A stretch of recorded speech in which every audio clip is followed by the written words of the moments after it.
देखिए हम लोगों ने जनपद स्तरीय कार्यक्रम रखा। पहले हमने प्रदेश मुख्यालय पे किया है। आपको शायद ये पता होगा कि इस अंतर्राष्ट्रीय उससे पहले जब मूल्य वृद्धि हुई थी गैस सिलेंडर में, तुरंत हमने जनपद स्तरीय पे भी हमने प्रदर्शन वो कराए थे। और आज हम जनपद स्तर पर हमारे सब शीर्ष नेता 11 से 13 के बीच में सब अपने अपने जनपद में प्रेस कॉन्फ्रेंस के, आप कैसे जनता को अवगत कराएंगे? आप ये बताइए। आप प्रदर्शन होगा, प्रेस होगी, आपके माध्यम से ही तो कराएंगे। आपने इस पे ज़रा कहीं ना कहीं आपको ये ठीक नहीं लगा, तो मैं आपको ये कार्यक्रम और आप कुछ सुझाव दीजिए। ये आपको बताना चाहूँगा, मैं जो एक्साइज ड्यूटी और उसका बता ही दिया मैंने, LPG गैस सिलेंडर का बताया। और नेचुरल गैस में भी, नेचुरल गैस में जो छठी बार इस बार दाम बढ़े हैं और 4 रुपये kg ये जो है गैस पाइपलाइन में कीमतों में पर kg वृद्धि हुई है। तो ये सब ये कंप्रेस नेचुरल गैस की कीमतें बता रहा हूँ मैं। और पाइप जो नेचुरल गैस है उसकी कीमतें भी जो आपको अगर आंकड़े देंगे तो ₹5 पर SCM इन दिल्ली और ₹5.85 पर HCM इन नोएडा। तो कहने का अभिप्राय ये है कि ये टोल टैक्स में 10 से 12% की वृद्धि हो रही है। मेडिसिन्स में आप जो रोज़मर्रा की जो मेडिसिन्स हैं उसमें 11% के करीब मूल्यों में वृद्धि हुई है। जो फीवर, बुखार वगैरह की जो रोज़मर्रा की जो मेडिसिन्स हैं, ख़ासतौर से एजिथ्रोमाइसिन है, सिप्रोफ्लॉक्सेसिन है, मेट्रोनिडाज़ोल है, ये सब जो दवाइयाँ हैं। और इसके साथ साथ जो घर, जैसे मैंने कहा कि स्टील, सीमेंट के कट्टे की आपकी जो 35 किलो का है उसमें 90 रुपये kg उसके मूल्यों में वृद्धि है। तो एक तरफ आप लोगों को आज घर नहीं मिल रहा है, घर के लिए आदमी निर्माण अपना घर किस तरीके से अपना घर बनाए, तो उन सब कीमतों पे, चाहे वो स्टील हो, चाहे लोहे की सरिया हो, जो 65 रुपये थी आज वो 95 या 90 रुपये हो रही है।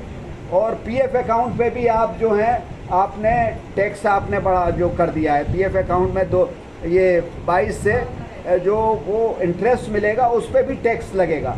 और इंटरेस्ट रेट को भी 8.5 से 8.1 कर दिया है PF पे। और आधार को इससे पैन कार्ड से जोड़ रहे हैं। अब आधार की उसके बिना, वरना आपको पेनल्टी देनी पड़ेगी। 1000 रुपये आपको अप्रैल तक में 107 रुपये लगते हैं और आधार को बनवाने में 100 रुपये लगते हैं। कारों पे कीमतें बढ़ गई हैं। मारुति कार जिस तरीके से 4 बार 2021 में बढ़ी, आज रिकॉर्ड कीमतें। आज कभी कॉमर्शियल व्हीकल्स में टाटा ने कंपनी ने 2.5% उस पर बढ़ाया है। मारुति ने जो रिकॉर्ड हाइक अपनी गाड़ी पे किया हुआ है। तो टीवी, AC, रेफ्रिजरेटर, LED सब पे कीमतों में वृद्धि हो रही है। तो कहने का अभिप्राय सिर्फ ये है कि आज इन सब का जवाब नहीं है सरकार के पास।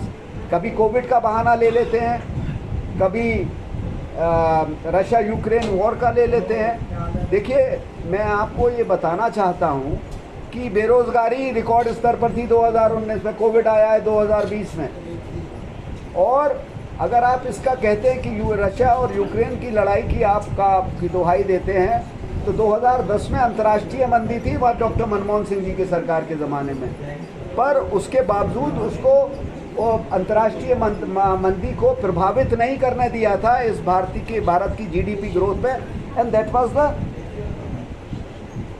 इकोनॉमिक मैनेजमेंट, आर्थिक प्रबंधन था। आज फ्रीबीज आप चुनाव को मद्देनज़र रखते हुए, इस देश की जो एक जो खूबसूरती है, एकता में अनेकता, उसको आप छीन कर रहे हैं। और जो मूलभूत समस्या है महंगाई, उसकी तरफ आपका ध्यान बिल्कुल नहीं है। आप किस तरीके से आम आदमी जीवन अपना व्यतीत कर रहा है ये वही जानता है।